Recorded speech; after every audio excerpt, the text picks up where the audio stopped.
झट्ट हेर्दा यस्तो लाग्छ यो ठाउँ नेपालमा होइन, कुनै विदेशी स्वर्गमा छ।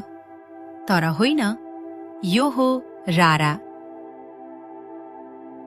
मुगुमा रहेको रारा ताल नेपालकै सबैभन्दा ठूलो ताल हो र यो समुद्री सतहबाट करिब 2990 मिटर उचाइमा अवस्थित छ।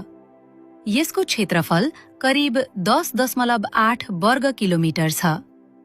राराको पानीको रंग घाम र मौसम अनुसार कहिले गाढा नीलो, कहिले हरियो जस्तो देखिन्छ। चारैतिर हरिया डाँडा, शान्त हावा र ऐना जस्तै पानीले यो ठाउँलाई अविश्वसनीय बनाइदिन्छ। यो ताल रारा राष्ट्रिय निकुञ्जभित्र पर्छ, जहाँ रातो हाब्रे, कस्तुरी मृग, हिमाली कालो भालु जस्ता वन्यजन्तु पाइन्छन्। रारा पुगेपछि एउटा कुरा महसुस हुन्छ, नेपालको सुन्दरता अझै पूरा देखिसकेको छैन।